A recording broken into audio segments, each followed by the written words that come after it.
Finalmente, as viagens. E isto é que era importante. Para ele, viajar era das coisas...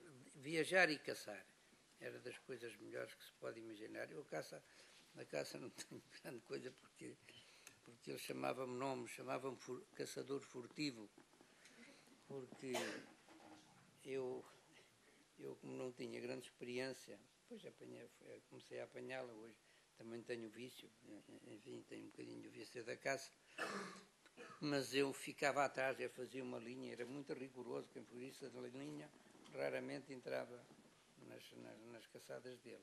Eu ficava atrás porque lá chumbava uma perdiz, ela passava por cima e como já ia meia morta, eu acabava de a matar. De maneira que ele vinha logo com a piada, pois é, lá está o bocado reservado para quem o há de comer. Enfim, mas coisas destas tenho muitas, mas não vale a pena andarmos nisso. Ora bem, mas em relação às viagens, mas nisso o meu amigo Campos, que eu já não via há muito tempo e tive hoje muito gosto de o ver, desde que ele descobriu as vacas loucas, quase nunca mais o encontrei. Falámos de vez em quando, mas quase nunca o encontrei. Mas ainda falámos muitas vezes. As viagens, é claro que fizemos, ele adorava viajar. Aproveitava todas as oportunidades que lhe surgiam para viajar. E era um cicerone extraordinário. Antes de viajar, preparava minuciosamente o itinerário, escolhia os lugares a visitar e recolhia toda a bibliografia ligada ao historial desses lugares. Depois, todos os dias à noite, antes de irmos para o quarto, antes de irmos para a cama, me fazia um relato antecipado de tudo aquilo que nós íamos ver no dia seguinte.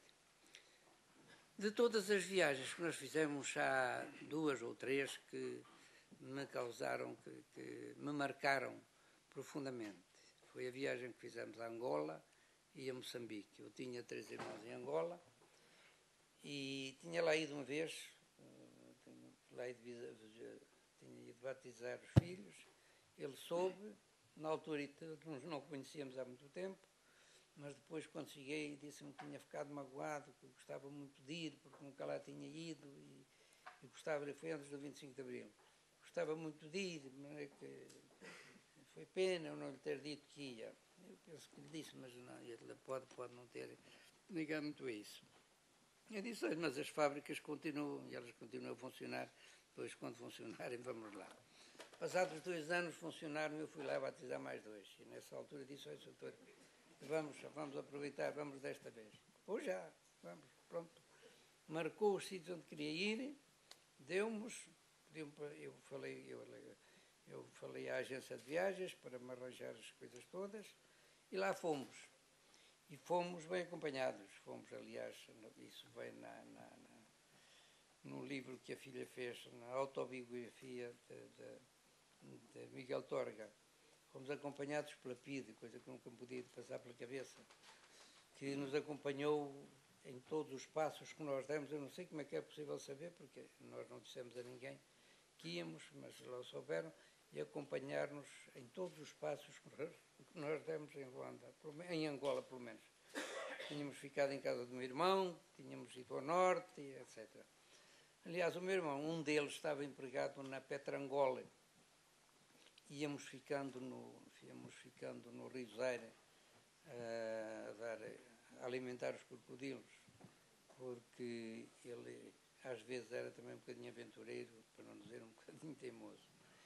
E como a companhia onde o meu irmão trabalhava nos ofereceu uma viagem a Santo António do Zaire, nós estávamos em Luanda, mas ofereceram-nos uma viagem a Santo António do Zaire, lá fomos, e ele quis ir ver o padrão do Diogo Cão. Isso, aliás, vem nos diários. O padrão do Diogo Cão não havia transporte terrestre, tivemos que ir de barco no Rio Zaire fora. Mas o barco que a companhia tinha era um barco feito destas tábuas simples, não tinha segurança nenhuma, mas tinha motor. De maneira que o tempo estava muito bom, a tarde estava bonita, estava sol e fomos por ali fora, até que ele, coitado, ficou consolado. Quando chegámos lá ao padrão, ficou consolado a ver o padrão do vulcão. Bom, e voltámos para trás, teve meia hora a admirá-lo, não chegámos lá à margem, não podíamos, as ondas não nos deixavam, e voltámos para trás, e quando voltámos, levanta-se uma borrasca de tal ordem, nós estávamos no meio do rio, era muito largo, levanta-se uma borrasca de tal ordem que o barco, o engenheiro que ia connosco, teve que parar o barco e ficámos ali a nadar durante muito tempo, em cima das águas, dentro do barco, a água a bater-nos na cara, um outro homem que ia também connosco a tirar água de dentro. Bom, eu nessa altura disse, já não nos safamos porque isto, meu amigo, aqui é só os crocodilos. E era uma zona muito complicada, que eles chamam lá as muilas, e só quem conhece bem aquilo é que consegue safar-se. Mas é que lá andámos. Passada meia hora lá passou a borrasca, ele foi encostando o barco, estava para que não tinha o motor a funcionar, foi encostando até que chegámos perto de uma das árvores, que tinha raiz metida na água, mas uma árvore muito alta. Lá chegámos pertinho, quando vi que chegámos perto, daqui já me safo, porque eram aí 3 ou 4 metros, daqui já vou. Bom, mas pior é que as ondas batiam na água e o barco continuava de repente o engenheiro lá conseguiu pôr outra vez o barco a funcionar e graças a Deus lá conseguimos, aquilo era muito perigoso, lá conseguimos chegar ao acampamento onde toda a gente estava já alvoroçada, porque chegámos de noite, muito de noite, e toda a gente estava aflita, já havia telefonemas para Luanda e para outro lado, só por causa da teimosia dele de ver o padrão do cão. E depois corremos a Angola toda, fomos ao sul, fomos a Moçambique, fomos a Benguela, ele visitou, aliás, isso foi também no diário, visitou o cemitério de Benguela, fomos ao Lobito e fomos ver o deserto de Moçambique, que ele admirava muito, gostava muito, por aquilo que tinha lido. E quando chegámos ao aeroporto de Moçambique, encontramos 2 amigos, um até que tinha feito a minha caricatura e que era muito conhecido aqui em Coimbra, que era o Freitas, estava juiz em Moçambique, e um advogado dali dos lados de Águeda, dos lados de Aveiro. E quando o Freitas nos encontrou, aquilo fez-nos uma festa, alterou logo a viagem que ia para fazer com o outro homem, e arranjou-nos um avião para nós vermos o deserto de Moçambique, que é de facto bonito, por cima, e depois vê-lo também por baixo.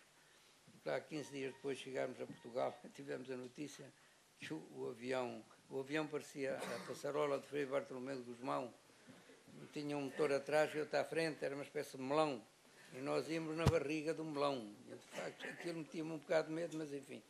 Aquele de Moçambique ainda foi pior, quando fomos em Moçambique alugámos um avião também para ir lá visitar uma terra do atual governador civil e do José Manel, que esteve no turismo, onde eles tinham nascido, e o piloto, daquilo era um avião daquilo do século passado, com umas balas e uns buracos de balas por baixo, e quando vi o piloto a fechar a porta por dentro, atada com arame, eu fiquei aflito.